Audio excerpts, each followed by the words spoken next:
Hello. आजचा आपला topic आहे व्हॉल्यूम. व्हॉल्यूमवर आपण आज बघू सगळं. व्हॉल्यूम म्हणजे काय, त्याचा कसा अर्थ काढला जातो. तर व्हॉल्यूम वाढत असेल, कमी होत असेल मार्केटमध्ये. तुम्ही जर बघितलं, ज्यावेळेस प्राइस वाढते किंवा कमी होते त्यावेळेस व्हॉल्यूम सुद्धा वाढतं किंवा कमी होतं. तर व्हॉल्यूम तुम्ही जर प्राइस सोबत कॉम्बिनेशन केलं तर त्याचे बरेचसे अर्थ निघतात. जर प्राइस वाढली, व्हॉल्यूम कमी झालं, व्हॉल्यूम वाढलं, प्राइस कमी झाली, तर त्याचा आपला कसा इंटरप्रेट करायचा, त्याचा कसा अर्थ काढायचा ते बघणं महत्वाचं आहे. त्या गोष्टींमुळे बऱ्याचशा गोष्टी लक्षात येतात. कारण मार्केटमध्ये प्राइस सगळ्यात पहिले दिसते आपल्याला, सगळ्यात पुढं असतं प्राइस, त्याच्यानंतर येतं व्हॉल्यूम, आणि मग बाकी सगळे इंडिकेटर्स आपल्याला इंडिकेट करतात की बाय करायला पाहिजे किंवा सेल करायला पाहिजे. तर सेकंड मोस्ट इम्पॉर्टंट थिंग आहे मार्केटमध्ये व्हॉल्यूम. फर्स्ट असते प्राइस, बरोबर. त्याच्यामुळं व्हॉल्यूमचा स्टडी असणं खूप महत्वाचं आहे. एकदा हा व्हिडिओ पूर्ण नीट बघा, कारण की पुढे व्हॉल्यूम रिलेटेड इंडिकेटर मी सगळे कव्हर करणार आहे. 2-3 इंडिकेटर सांगेल व्हॉल्यूमचा स्टडी कसा करायचा, तर ते कळतील. त्याच्या अगोदर व्हॉल्यूम काय असतं ते समजून घ्या. आपण स्लाइडवरती पहिले बघू, त्याचं थेरी बघू. ठीक आहे, काय डिस्क्लेमरची गरज नाही. त्याची थेरी चेक करू आपण पहिले, की व्हॉल्यूमचा काय अर्थ होतो, की एखाद्या वेळेस एका पर्टिक्युलर डे मध्ये किती number of the shares trade झाले. तर त्याच्यामुळं जे number of the share trade झाले त्याच्यामुळे जे जनरेट होतं ते असतं व्हॉल्यूम. समजा टाटा मोटरचा शेअर आहे, त्याच्यामध्ये आज 1 करोड शेअर्स ट्रेड झाले, तर त्याचं व्हॉल्यूम किती आहे? 1 करोड. म्हणजे 1 करोड लोकांनी शेअर्स विकले आणि 1 करोड लोकांनी शेअर्स खरेदी केले, बरोबर. तर असं नसतं की 1 करोड आणि 1 करोड 2 करोड त्याचं व्हॉल्यूम आहे. व्हॉल्यूम 1 करोड आहे. जेवढ्यांनी शेअर्स विकले आणि जेवढ्यांनी खरेदी केले, म्हणजे 1 करोड विकले, 1 करोड खरेदी केले गेले, तर ते 1 करोड झालं त्याचं व्हॉल्यूम. तर त्याचा हा सिंपल अर्थ आहे. तर व्हॉल्यूममुळे आपल्याला काय कळतं, की व्हॉल्यूममुळे आपल्याला कळतं की मार्केटमध्ये किती लोक इंटरेस्टेड आहेत, त्या स्टॉकमध्ये किती इंटरेस्टेड आहेत. समजा एखाद्या शेअर्समध्ये व्हॉल्यूम आहे 5 लाख आणि एखाद्या शेअर्समध्ये 50 लाख आहे, तर त्याच्यावरून लक्षात येतं की लोक या शेअर्समध्ये खूप इंटरेस्टेड आहेत. पण व्हॉल्यूम हे दाखवत नाही की ते शेअर्स लोक इंटरेस्टेड आहेत तर बाय साईडसाठी इंटरेस्टेड आहेत का सेल साठी, म्हणजे प्राइस वरती नेण्यासाठी इंटरेस्टेड आहेत का खाली नेण्यासाठी. त्याच्याशी ते जर तुम्हाला समजून घ्यायचं असेल तर तुम्हाला व्हॉल्यूमचं प्राइस सोबत कॉम्बिनेशन चेक करावं लागतं. तर त्यावेळेस तुमच्या लक्षात येतात की जे व्हॉल्यूम वाढतंय तर ते वाढणाऱ्या व्हॉल्यूममुळे आता काय होऊ शकतं, प्राइस वाढू शकते का कमी होऊ शकते, बरोबर. तर व्हॉल्यूम काय महत्वाचं आहे, की जो ब्रेकआउट झालेला आहे तो आता व्हॉल्यूम आपण बघतो. मार्केट एखाद्या रेंजमध्ये असतं बऱ्याच दिवस, 2-3 महिने झाले त्याच रेंजमध्ये वर खाली होतं, तर अचानक कोणत्या तरी एक साईडला ब्रेकआउट देतं. खालच्या साईडला तो ब्रेक करतो नाही तर वरच्या साईडला ब्रेक करतो. तर तो जो ब्रेकआउट आहे तो ब्रेकआउट बरोबर आहे का फॉल्स ब्रेकआउट आहे, ते जर कन्फर्म करायचं असेल तर ते व्हॉल्यूम मध्ये रिफ्लेक्ट होतं. कारण की व्हॉल्यूम मध्ये जर कसं आहे, आपण जे रिटेल इन्व्हेस्टर असतात, रिटेल इन्व्हेस्टर म्हणजे आपल्यासारखे, आपण जर किती 1000, 2, 4000, 10,000 जरी शेअर्स खरेदी केले ते व्हॉल्यूम मध्ये रिफ्लेक्ट होत नाही. पण जे मोठे मोठे FIs DIs लोक असतात, FIs DIs लोक म्हणजे कोण असतात, फॉरेन इन्स्टिट्यूशनल इन्व्हेस्टर्स, आणि DIs म्हणजे डोमेस्टिक जे भारतातले, त्यांच्याकडे हजारो करोडची जे फंड्स जे असतात, म्हणजे लोकांचे जे पैसे असतात, हेज फंड्स असतात, त्याच्यामध्ये LIC इन्शुरन्स कंपन्या असतात, बँका असतात, फायनान्स कंपन्या असतात किंवा म्युच्युअल फंड्स असतात. तर ते त्यांचा हजारो करोडचा पैसा ह्याच्यामध्ये कंटिन्युअस मार्केटमध्ये येत असतो. तर तो जर ओळखायचा असेल तो मार्केटमध्ये येतोय का नाही, इथं मोठा प्लेअर कुणी आहे बसलेला, ऑपरेटर बसलेला आहे, ऑपरेटर हा स्टॉक ऍक्टिव्ह म्हणजे ऑपरेट करतोय का नाही हे समजून घेण्यासाठी त्याचं व्हॉल्यूम आपल्याला चेक करायला पाहिजे. तेवढी एकच मेथड आहे की आपण ह्याच्यामध्ये लोक किती इंटरेस्टेड आहेत हे आपण व्हॉल्यूममुळे बघू शकतो, बरोबर. तर व्हॉल्यूम आणि प्राइसचं रिलेशन आहे बघा. व्हॉल्यूम आणि प्राइसचं रिलेशन जेव्हा तुम्ही स्टडी करता तेव्हा तुमच्या लक्षात येतं तो ट्रेंड किती स्ट्रॉंग आहे. तर तुम्हाला हे एक 5 त्याचे कॉम्बिनेशन्स आहेत. ज्यावेळेस प्राइस समजा वरती चालली, बरोबर, प्राइस आता हा इथं बघा, हे व्हॉल्यूम दिसतं कसं, पहिले दाखवतो. आता ही प्राइस वर चालली आहे आणि हे व्हॉल्यूमचे असे बार्स क्रिएट होतात, हिरवा लाल असे बार्स क्रिएट होतात, बरोबर. आणि ही मुव्हिंग ॲव्हरेजची एक लाईन असते, म्हणजे त्यांचा एक मागच्या 10 दिवसाचा मुव्हिंग ॲव्हरेज किती आहे. 10 दिवसामध्ये ॲव्हरेज एवढं व्हॉल्यूम जनरेट होतंय, पण काही दिवसांमध्ये ॲव्हरेज पेक्षा जास्त व्हॉल्यूम जाते. हा त्याचा सिंपल अर्थ होतो. मी पहिले तुम्हाला ट्रेडिंग व्ह्यू वरती दाखवतो व्हॉल्यूम कसं लावायचं, ठीक आहे. ट्रेडिंग व्ह्यू टर्मिनल आहे. हे सगळे इंडिकेटर फ्री असतात, याला काही असं एक्स्ट्रा पैसे वगैरे द्यावं लागत नाही. आता हा निफ्टीवरती कधी व्हॉल्यूम दिसत नाही, एवढं लक्षात ठेवा. कोणत्याच इंडेक्सचं व्हॉल्यूम दिसणार नाही तुम्हाला, व्हॉल्यूम फक्त पर्टिक्युलर स्टॉकचं दिसतं, निफ्टीचं व्हॉल्यूम दिसत नाही.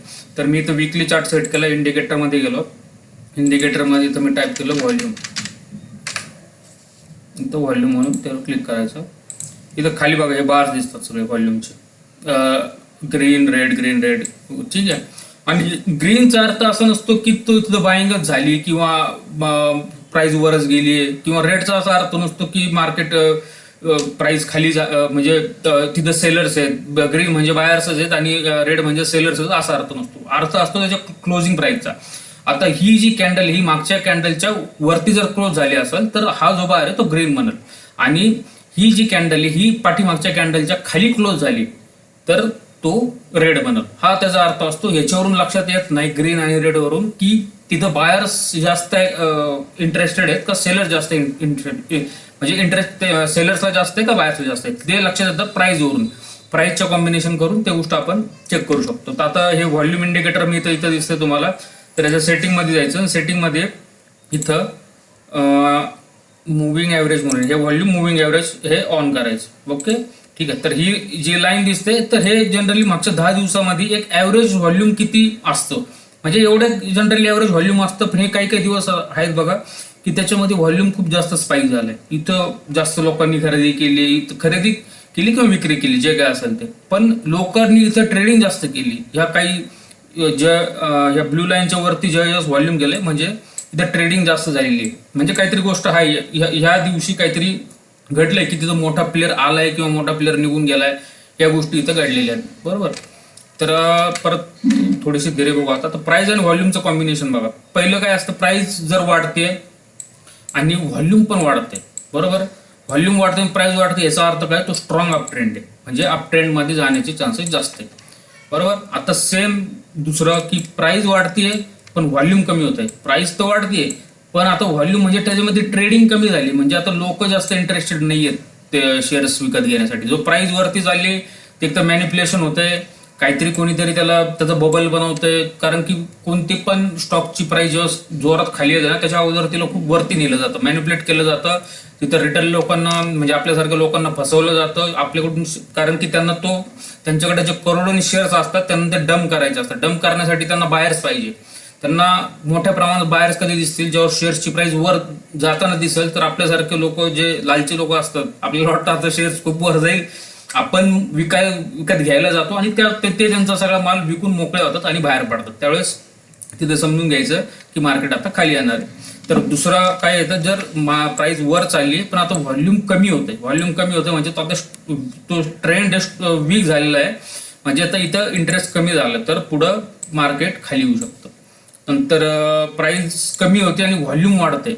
आता प्राइस आता डाऊन ट्रेंड मध्ये चाललंय मार्केट, बरोबर. मार्केट खाली चाललंय पण त्याचं व्हॉल्यूम वाढते, म्हणजे त्याच्यामध्ये ट्रेडिंग खूप जास्त होती आणि त्याला प्राइसला खाली घेऊन चालले, म्हणजे एक स्ट्रॉंग डाऊन ट्रेंड, म्हणजे बेरिश ट्रेंड आहे, स्ट्रॉंग बेरिश ट्रेंड. बरोबर.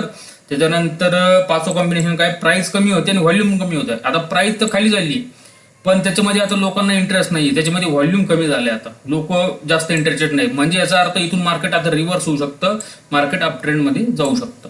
आणि शेवटची कंडिशन आहे, व्हॉल्यूम तर वाढते पण प्राइस हालत नाही, प्राइस तिथल्या तिथंच आहे. म्हणजे व्हॉल्यूम म्हणजे प्राइस अशीच आहे, एकाच रेंजमध्ये आहे आणि पण व्हॉल्यूम तो आपल्याला दिसतंय की भरपूर व्हॉल्यूम वाढले. मग याचा अर्थ काय असतो, तिथं एक अक्युम्युलेशन डिस्ट्रीब्युशन फेज असतो, तो एक त्याला म्हणतात कन्सॉलिडेशन फेज. त्या फेजमध्ये कसं मोठे जे हेज फंड्स असतात, FIDIs असतात ना, तर त्या लेवलला ते काय करतात, ते प्राइसला हलू देत नाही. ते एक समजा 2 FIs लोक आहेत मोठे ज्यांच्याकडे हजारो करोड आहेत, एकाकडे HDFC बँकेचे 1 करोड शेअर्स आहेत आणि दुसऱ्याला ते विकत घ्यायचे. आणि जो पहिला आहे त्यांनी 5 वर्षापूर्वीच घेतले होते, आता त्याला भरपूर प्रॉफिट होतोय, आता त्याला पैसा काढून घ्यायचा आहे.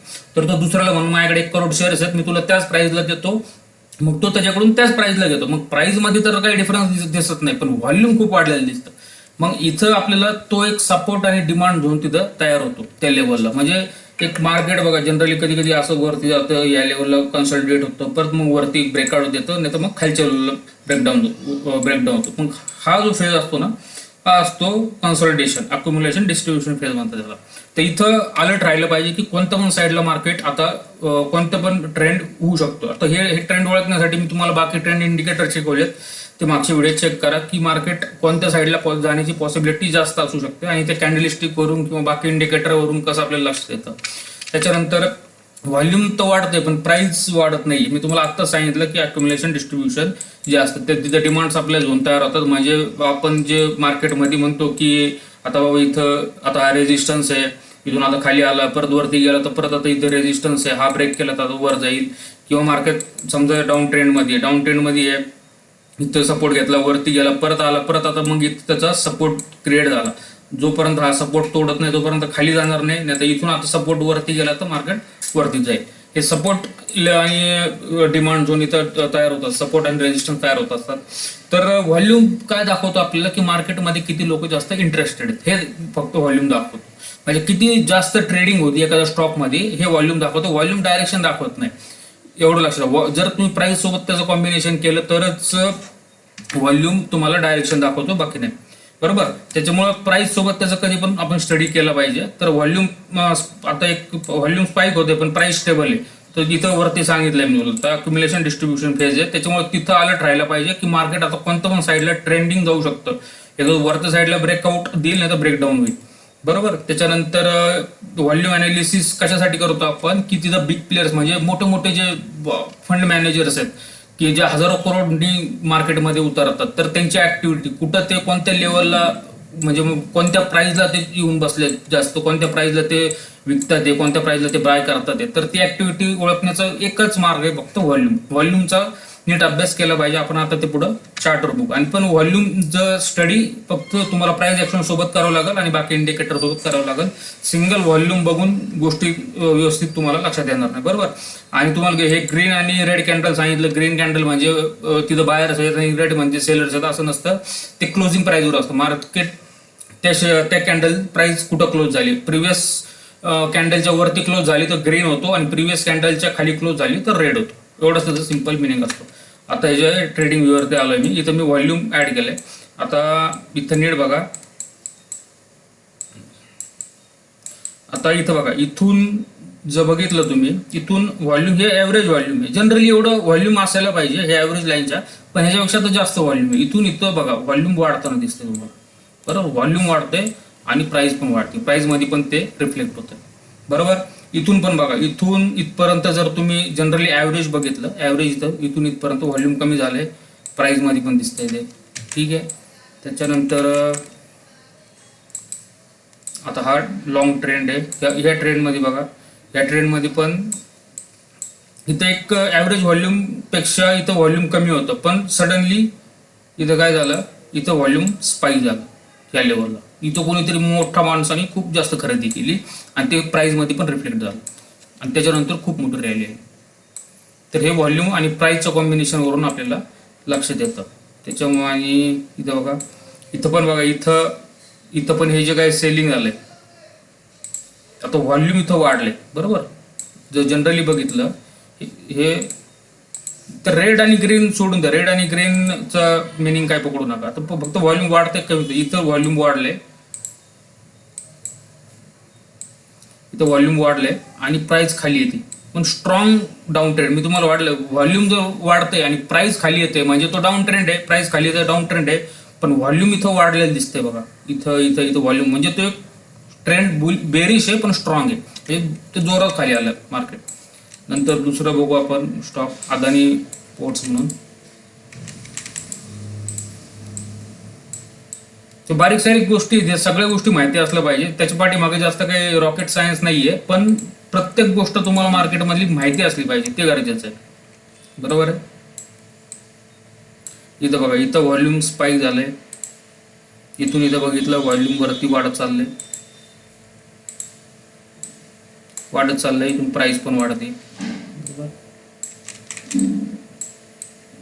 नंतर इथं बघा, इथं पण दिसतंय तुम्हाला, इथं या पेजमध्ये बघा, इथं जनरली ॲव्हरेज व्हॉल्यूमपेक्षा जास्त व्हॉल्यूम आहे. मग इथून मार्केटने अप ट्रेंड दिला बराच मोठा. इथं पण बघा, इथं पण व्हॉल्यूम, इथं मार्केट एक रेंजमध्ये होतं पण इथं मार्केटने ब्रेकआउट दिला बघा. ते ब्रेकआउट दिला आणि ह्याचं व्हॉल्यूम बघा किती स्पाइक झालं मोठं. इथं या लेवलला इथं स्पाइक झालं, मार्केटने ट्रेंड पकडला वरती. तर अशा पद्धतीने तुम्ही प्रत्येक स्टॉकवर चेक करा व्हॉल्यूम आणि प्राइसचं रिलेशन. काही ठिकाणी तुम्हाला डायव्हर्जन्स पण बघायला भेटतील. डायव्हर्जन्स म्हणजे व्हॉल्यूम वाढतंय, प्राइस कमी होते. ठीक आहे. म्हणजे प्राइस कमी होते म्हणजे आता तो बेरिश ट्रेंड आहे पण व्हॉल्यूम वाढते म्हणजे तो स्ट्रॉंग बेरिश ट्रेंड आहे. डायव्हर्जन्स कशाला म्हणतात की व्हॉल्यूम वाढते आणि प्राइस कमी नाही प्राइस वाढतीये पण व्हॉल्यूम कमी होते. प्राइस वाढतीये पण व्हॉल्यूम कमी म्हणजे आता लोकांचा जास्त इंटरेस्ट नाही राहिला त्याच्यामध्ये, ट्रेडिंग ऍक्टिव्हिटी कमी झाली म्हणजे ही जी प्राइस जी वाढणारी प्राइस आहे ती कधी पण खाली येऊ शकते. त्याला म्हणतात डायव्हर्जन्स. म्हणजे व्हॉल्यूमच्या विरुद्ध तो ऍक्ट करतोय, व्हॉल्यूमच्या विरुद्ध प्राइस ऍक्ट करायला लागली तो असं डायव्हर्जन्स. ते पण मार्केटमध्ये म्हणजे इथं तुम्हाला बघायला भेटतील जर तुम्ही अनालिसिस केलं तर. हे सगळ्या गोष्टी व्यवस्थित चेक करा. माझ्या मागच्या ट्रेडिंग सेटअप बघा, तुम्हाला बाकी सेटअप पण लक्षात येईल. कारण की व्हॉल्यूम सिंगल कधी यूज करायचं नाही, व्हॉल्यूम सोबत बाकी इंडिकेटर कंबाईन करून आपल्याला ट्रेंड आणि एंट्री पॉईंट कुठं घ्यायचा ट्रेडिंगमध्ये हे ठरवावं लागतं. तर व्हॉल्यूम इम्पॉर्टंट आहे तुम्हाला स्विंग ट्रेडिंगसाठी, पोझिशनलसाठी खूप इम्पॉर्टंट आहे व्हॉल्यूम. तर व्यवस्थित बघा, शेअर करा, लाईक करा आणि सबस्क्राईब करा. Okay, bye.